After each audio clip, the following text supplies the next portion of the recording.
अस्सलाम वालेकुम। कल हमने एक्सरसाइज 1.1 कंप्लीट कर ली थी। आज हमने 1.2 एक्सरसाइज करनी है, लेकिन उससे पहले हम कुछ टाइप्स करेंगे मैट्रिक्स की।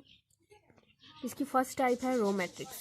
रो मैट्रिक्स ऐसे मैट्रिक्स को कहते हैं जिसमें सिर्फ एक ही रो हो, ओनली वन रो। यानी कि ऐसा मैट्रिक्स जिसमें सिर्फ एक ही रो हो उसे रो मैट्रिक्स कहते हैं। उसकी एग्जांपल भी दे देती हूँ मैं। देखिए, इसमें सिर्फ एक रो, कॉलम चाहे जितने मर्जी, उससे कोई फर्क नहीं पड़ता, लेकिन रो उसमें सिर्फ एक ही होनी चाहिए। इसमें सिर्फ एक ही रो है, रो मैट्रिक्स। इसमें भी सिर्फ एक रो है, ये भी रो मैट्रिक्स। इसमें भी सिर्फ एक रो है, ये भी रो मैट्रिक्स। कॉलम चाहे जितने मर्जी, उससे कोई फर्क नहीं पड़ता, लेकिन रो सिर्फ एक होनी चाहिए। सेम ही इसी तरह कॉलम मैट्रिक्स में है, only one column.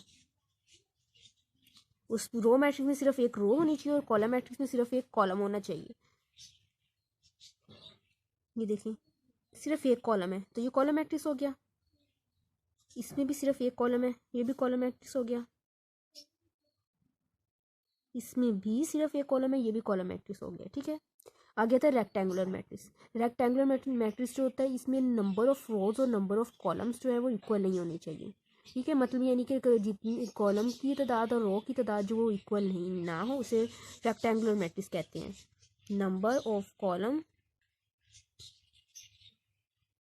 Does not equal number of रोज। ठीक है, ये देखिए 2 1। अब इसमें रोज कितनी है, 2, और कॉलम 1, तो इसमें नंबर ऑफ रोज और इक्वल नहीं है ना नंबर ऑफ कॉलम्स के, इसलिए ये रेक्टेंगुलर मैट्रिक्स है। इसमें भी देखें, 1 रो है और 2 कॉलम है, नंबर ऑफ रोज और नंबर ऑफ कॉलम इक्वल नहीं हुए। 1 2 3 4 5 6। अब इसमें देखें 1 2, नंबर ऑफ रोज 2 है एंड नंबर ऑफ कॉलम्स 3 है। 2 और 3 के इक्वल नहीं होता ना, तो ये भी रेक्टेंगुलर मैट्रिक्स में आता है। स्क्वायर मैट्रिक्स, स्क्वायर मतलब स्क्वायर नाम से जरिए स्क्वायर कैसी होती है, जिसकी ऐसी स्क्वायर उस शेप को कहते हैं, इसकी चारों साइड जो होती हैं सारी साइड इक्वल होती है, उसे स्क्वायर मैट्रिक्स कहते हैं ना, स्क्वायर कहते हैं। इस तरह स्क्वायर मैट्रिक्स में नंबर ऑफ रोज और नंबर ऑफ कॉलम्स जो है इक्वल होने चाहिए। रेक्टेंगल में इक्वल नहीं होते और स्क्वायर में इक्वल होने चाहिए। Number of rows equal number of column. इसमें देखिए 1 रो है 1 कॉलम है, square number of row number of column equal हो गए, स्क्वायर मैट्रिक्स 1 2 3 4। इसमें 2 रोज हैं और 2 ही कॉलम है, number of row number of column equal हो गए, 1 2 3 4 5 6 7 8 9।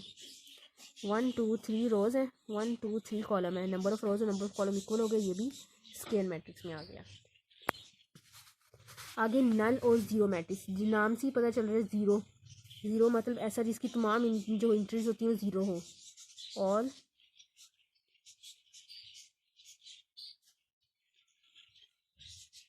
ज़ीरो, इसमें जितनी भी एंट्रीज होती है ज़ीरो हों। ये मैट्रिक्स में एक एंट्री है, ज़ीरो। जिस तरह का मर्जी हो, यानी कि शेप का मैट्रिक्स हो, जितनी मर्जी उसमें एंट्रीज हो, लेकिन कंडीशन उसमें ये को सारी सारी ज़ीरो होनी चाहिए। Zero zero zero zero zero zero, ये भी ज़ीरो मैट्रिक्स, ये भी ज़ीरो मैट्रिक्स। मतलब ऐसा मैट्रिक्स जिसमें तमाम की तमाम एंट्रीज ज़ीरो हो, उसे हम ज़ीरो मैट्रिक्स या नल मैट्रिक्स कहते हैं, दोनों उसी के नाम है। आगे आ जाता है ट्रांसपोज ऑफ अ मैट्रिक्स। किसी भी मैट्रिक्स का ट्रांसपोज लेना है, वो सिंपल सा है, इसमें रोज को कॉलम में और कॉलम को रो में चेंज कर देते हैं। ये हमारे पास कोई भी मैट्रिक्स है 1 2 3 4, कोई भी मैट्रिक्स है हमारे पास ये। ज़रूरी नहीं इसके लिए स्क्वायर मैट्रिक्स हो, जैसा मर्जी जिस मर्जी टाइप का मैट्रिक्स ले सकते हैं। इसका ट्रांसपोज जब लेना है, ट्रांसपोज होता है वो उसको डिनोट करते हैं स्मॉल टी के साथ, कैपिटल टी नहीं लिखना, स्मॉल टी लिखना है। अगर एक ए मैट्रिक्स का ट्रांसपोज लेंगे, एक पर स्मॉल टी आ जाएगा, और बी का ले रहे हैं तो बी के पर स्मॉल टी आ जाएगा। उसमें क्या कहते हैं, ये इसकी रो है, इसे कॉलम बना देंगे, ये दूसरी रो है, इसे दूसरा कॉलम बना देंगे। पहली रो को पहला कॉलम बनाना है और दूसरी रो को दूसरा कॉलम बनाना है। ये नहीं कि पहली रो उठा के दूसरे कॉलम की जगह लिखनी, गलत हो जाएगा। ठीक है, negative of a matrix. Negative से पता चला नाम से, नेगेटिव किसी मैट्रिक्स का नेगेटिव लेना है। फॉर एग्जांपल ये मैट्रिक्स है ए, हमारे पास सॉरी माइनस नहीं, ए मैट्रिक्स है 1 2 -1 0। ये हमारे पास एक मैट्रिक्स है, इसका नेगेटिव लेंगे माइनस ए, मतलब साइन चेंज हो जाएगा, 1 प्लस का है माइनस का हो जाएगा, माइनस का 1 है ये प्लस का हो जाएगा, 2 प्लस का है माइनस का हो जाएगा, 0 0 के साथ कोई साइन नहीं होती, इसलिए वैसे आ गया। ठीक है, चेंज द साइन, इसमें साइन चेंज हो जाते हैं।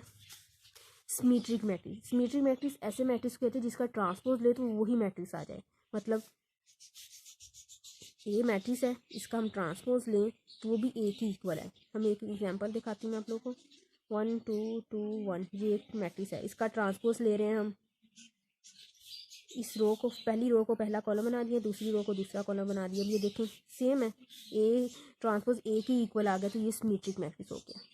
आगे आता है skew symmetric matrix. Skew symmetric matrix में होता है कि हम किसी भी मैट्रिक्स का ट्रांसपोज लेते हैं तो वो उसके इक्वल, सिमेट्रिक में इक्वल आ जाता है, लेकिन स्क्यू सिमेट्रिक में उसके साइन चेंज हो जाते हैं, इसलिए माइनस लगाते हैं, यानी कि उसमें से माइनस कॉमन है नहीं, फिर वो इक्वल आ जाएगा। इसमें स्क्यू सिमेट्रिक में लेट कर लिया कोई भी मैट्रिक्स हमने 1 एग्जाम्पल इसको देखते हैं। ये एक मैट्रिक्स ये ले लिया, अब इसका ट्रांसपोज लेते हैं। ये रो, पहली रो पहला कॉलम बन जाएगी, 0 2 3 -2 0 1। तीसरी रो को तीसरा कॉलम बना देंगे, -3 -1 0। ठीक है, अब देखें सेम नहीं है, साइन चेंज है इनके। ये 0, ये प्लस का है, ये माइनस का आ गया, ये प्लस का माइनस का आ गया। इनमें से माइनस कॉमन ले लें अगर हम, ये माइनस इधर भी लगा सकते हैं, इधर भी लगा सकते हैं, मर्जी। अगर हम इसमें से माइनस कॉमन ले लें तो ये 0, इसका साइन चेंज हो जाएगा, प्लस में आ जाएगा, ये भी प्लस में हो जाएगा। ये माइनस प्लस का है, ये माइनस का हो जाएगा 0। ये माइनस का है, प्लस का हो जाएगा, ये प्लस का है, माइनस हो जाएगा, ये प्लस है, माइनस हो जाएगा 0। अब देखें ये इक्वल आ गया ना। सिमेट्रिक मैट्रिक्स में किसी भी मैट्रिक्स का ट्रांसपोज लें वो उसी के इक्वल आ जाता है, और स्क्यू सिमेट्रिक में उसी के इक्वल तो आता है, लेकिन साइन चेंज होते हैं, उसके में से माइनस कॉमन लेना पड़ता है, फिर वो सेम हो जाता है। आगे आता है डायगोनल मैट्रिक्स। डायगोनल मैट्रिक्स में इससे पहले आपको बता चाहिए कि डायगोनल क्या होता है। डायगोनल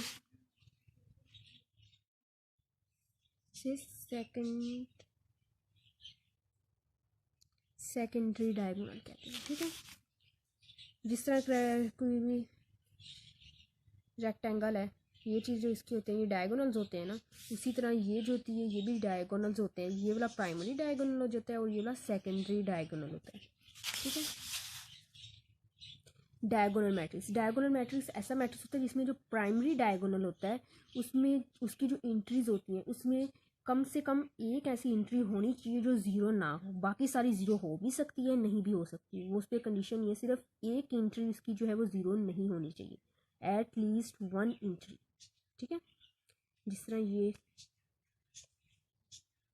1 0 0 0 0 0 0 0 0, ये इसका आ गया प्राइमरी डायगोनल। प्राइमरी डायगोनल के अलावा जो ऊपर नीचे एंट्रीज होती है वो तो सारी ज़ीरो होती है। डिस्कस करना है हमने ये प्राइमरी डायगोनल को, इसमें कम से कम एक एंट्री जो है वो ज़ीरो ना हो, बाकी ज़ीरो हो भी सकती है, नहीं भी हो सकती। जिस तरह ये देख लें 1 2 0,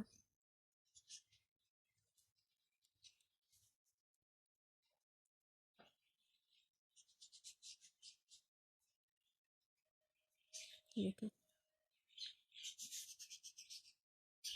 कम से कम एक एंट्री ज़ीरो नहीं होनी चाहिए। एक एंट्री ऐसी है ना जो ज़ीरो नहीं है, दूसरी ज़ीरो है या नहीं उस पर कोई फ़र्क नहीं पड़ता, इसकी भी कम से कम एक एंट्री तो ऐसी है ना जो ज़ीरो नहीं है।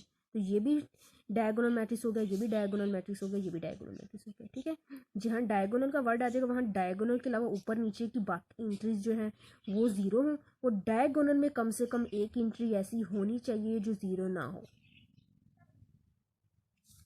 At least 1 entry of primary diagonal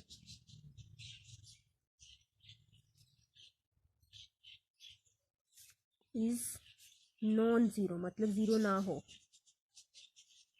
बाकी ज़ीरो हो या ना हो उस पर कोई फ़र्क नहीं पड़ता, लेकिन कम से कम एक एंट्री ऐसी हो जो ज़ीरो ना हो। स्केलर मैट्रिक्स, स्केलर मैट्रिक्स ऐसा मैट्रिक्स होता है जिसमें जो प्राइमरी डायगोनल होता है उसकी एंट्री सेम होती है, उसके अलावा बाकी सारी तो ज़ीरो होती है, लेकिन प्राइमरी डायगोनल की एंट्री जो होती है वो सेम होती है। जिस तरह ये 1 1 1, ठीक है, ये इसका प्राइमरी डायगोनल, उसकी एंट्री सेम आ गई।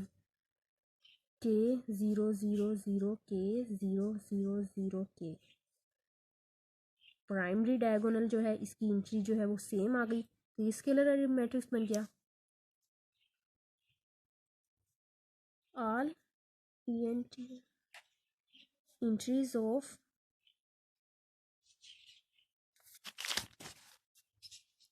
primary diagonal is are same.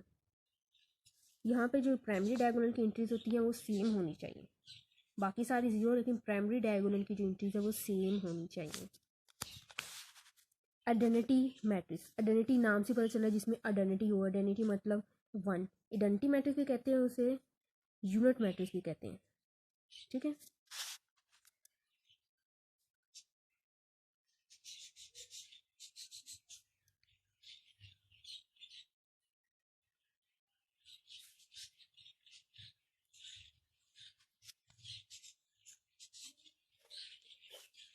Primary diagonal की जितनी भी इसमें एंट्रीज होती है सारी वन होनी चाहिए।